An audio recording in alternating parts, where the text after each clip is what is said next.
Good morning. Good morning. Welcome to Google I/O. It's a beautiful day, I think warmer than last year. Hope you're all enjoying it. Thank you for joining us. I think we have over 7,000 people here today, as well as many people. We are live streaming this to many locations around the world. So thank you all for joining us today. We have a lot to cover. But before we get started, I had one important business which I wanted to get over with. Towards the end of last year, it came to my attention that we had a major bug in one of our core products. It turns out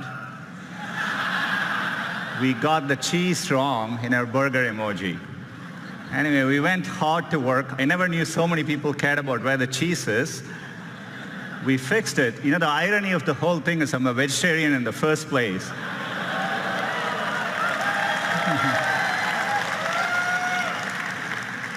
So we fixed it, but hopefully we got the cheese right. But as we were working on this came to my attention. I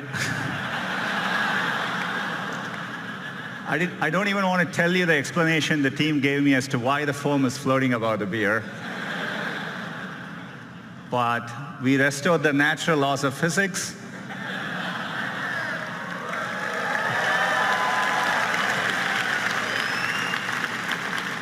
So all is well. We can get back to business. We can talk about all the progress since last year's I/O. I'm sure all of you would agree it's been an extraordinary year on many fronts. I'm sure you've all felt it. We're at an important inflection point in computing, and it's exciting to be driving technology forward. And it's made us even more reflective about our responsibilities. Expectations for technology vary greatly depending on where you are in the world or what opportunities are available to you. For someone like me who grew up without a phone, I can distinctly remember how gaining access to technology can make a difference in your lives. And we see this in the work we do around the world. You see it when someone gets access to a smartphone for the first time. And you can feel it in the huge demand for digital skills we see.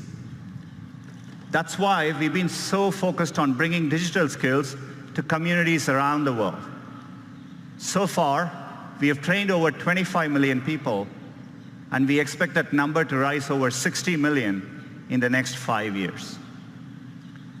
It's clear technology can be a positive force, but it's equally clear that we just can't be wide-eyed about the innovations technology creates.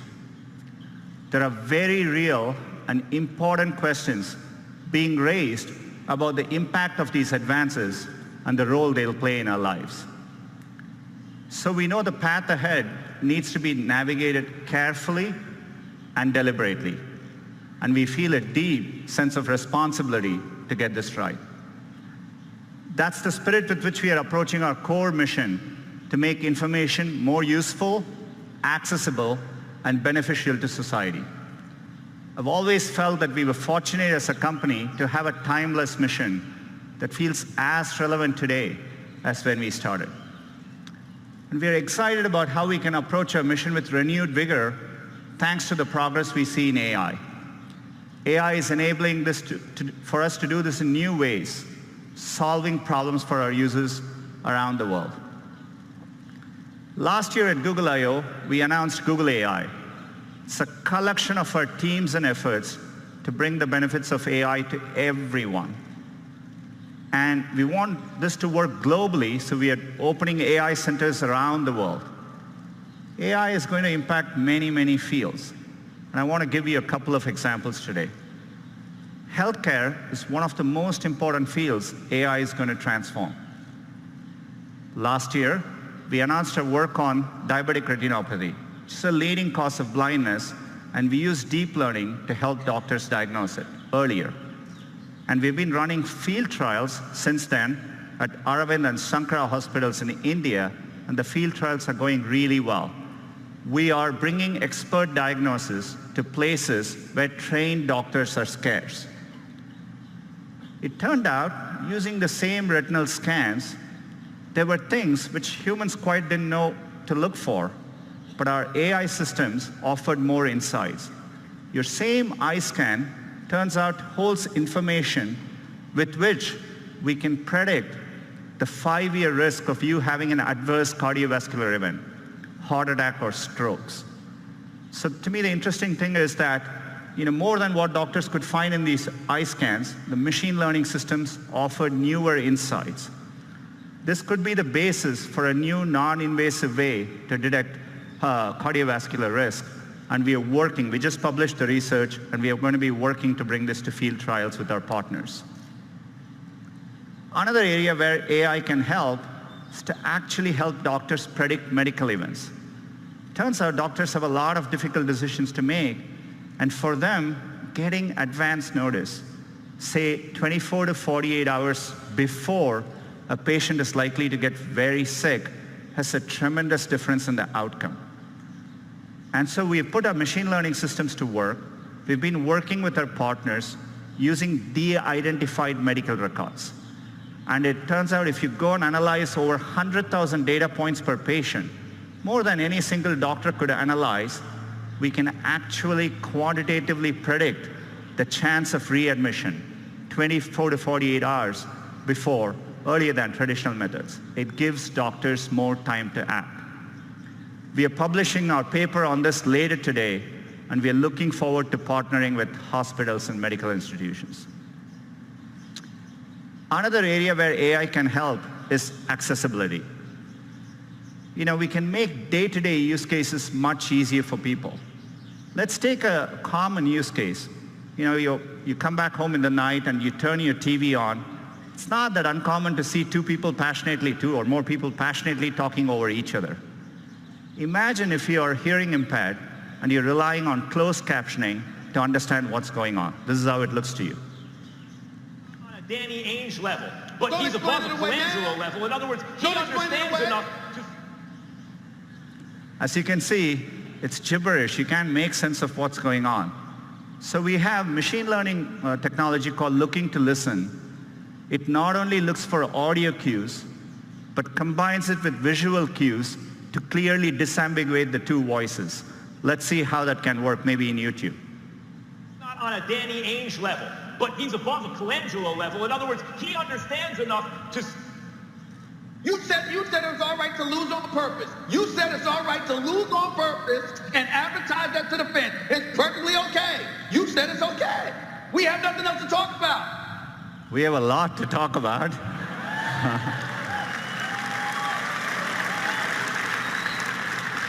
But you can see how we can put technology to work to make an important day-to-day use case profoundly better. The great thing about technology is it's constantly evolving. In fact, we can even apply machine learning to a 200-year-old technology, Morse code, and make an impact in someone's quality of life. It's great to reinvent products with AI.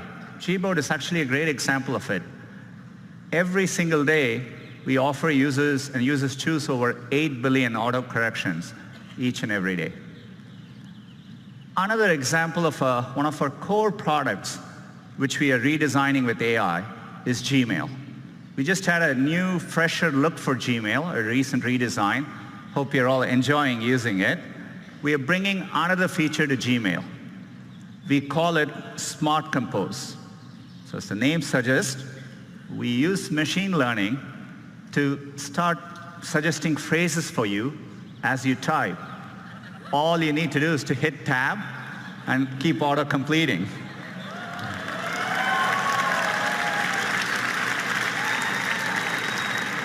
In this case, it understands the subject is Taco Tuesday. It suggests chips, salsa, guacamole. It takes care of mundane things like addresses so that you don't need to worry about it. You can actually focus on what you want to type. I've been loving using it. I've been sending a lot more emails to the company, not sure what the company thinks of it. But it's been great. We are rolling out Smart Compose to all our users this month and hope you enjoy using it as well.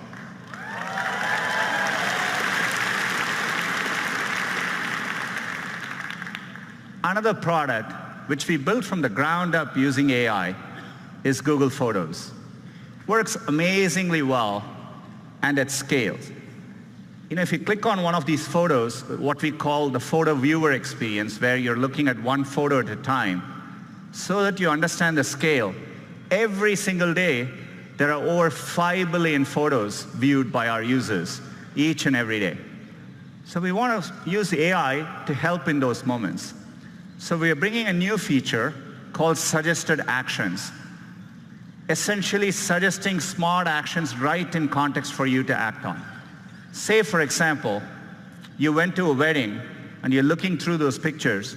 We understand your friend Lisa is in the picture, and we offer to share the 3 photos with Lisa, and with one click, those photos can be sent to her. So the anxiety where everyone is trying to get the picture on their phone, I think we can make that better. Say, for example, if the photo in the same wedding, if the photos are underexposed, our AI systems offer a suggestion to fix the brightness right there, one tap, and we can fix the brightness for you. Or if you took a picture of a document which you want to save for later, we can recognize, convert the document to PDF, and make it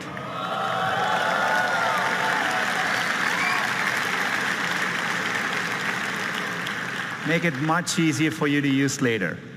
We want to make all these simple cases delightful. By the way, AI can also deliver unexpected moments. So for example, if you have this cute picture of your kid, we can make it better. We can drop the background color, pop the color, and make the kid even cuter.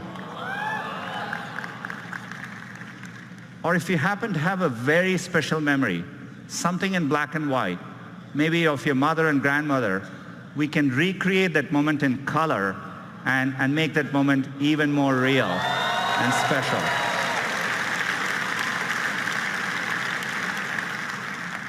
All these features are going to be rolling out to Google Photos users in the next couple of months. The reason we are able to do this is because for a while, we've been investing in the scale of our computational architecture. This is why last year we talked about our tensor processing units. These are special purpose machine learning chips. These are driving all the product improvements you're seeing today. And we have made it available to our cloud customers.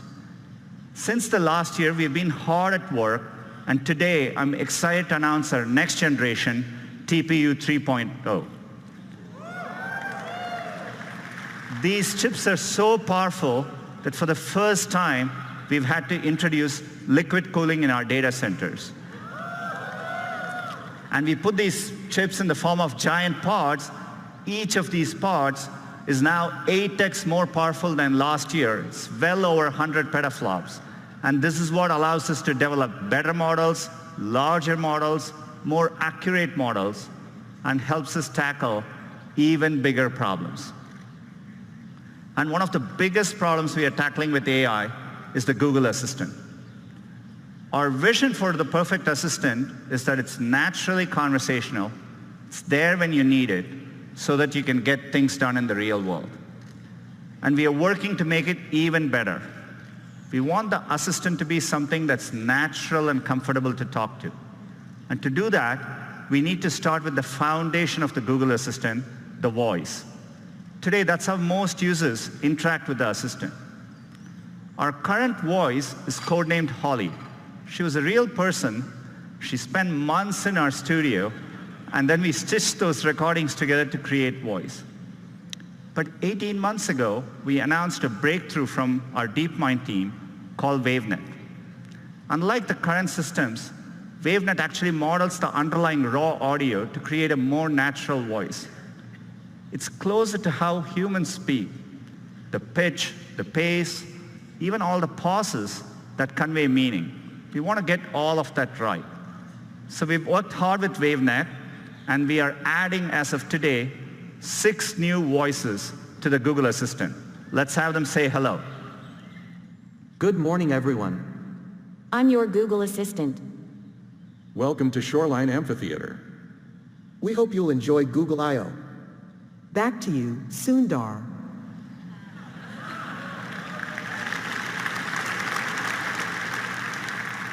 Our goal is one day to get the right accents, languages, and dialects right globally. WaveNet can make this much easier. With this technology, we started wondering, who we could get into the studio with an amazing voice. Take a look. Couscous, a type of North African semolina in granules made from crushed durum wheat. I want a puppy with sweet eyes and a fluffy tail who likes my haikus. Don't we all? Happy birthday to the person whose birthday it is. Happy birthday to you. John Legend. He would probably tell you he don't want to brag, but he'll be the best assistant you ever had. Can you tell me where you live?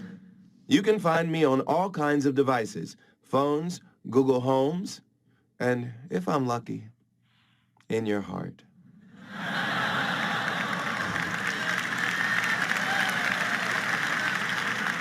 That's right, John Legend's voice is coming to the assistant. Clearly, he didn't spend all the time in the studio answering every possible question that you could ask. But WaveNet allowed us to shorten the studio time, and the model can actually capture the richness of his voice. His voice will be coming later this year in certain contexts so that you can get responses like this. Good morning, Sundar. Right now in Mountain View, it's 65 with clear skies. Today, it's predicted to be 75 degrees and sunny. At 10 a.m., you have an event called Google I.O. Keynote. Then, at 1 p.m., you have margaritas.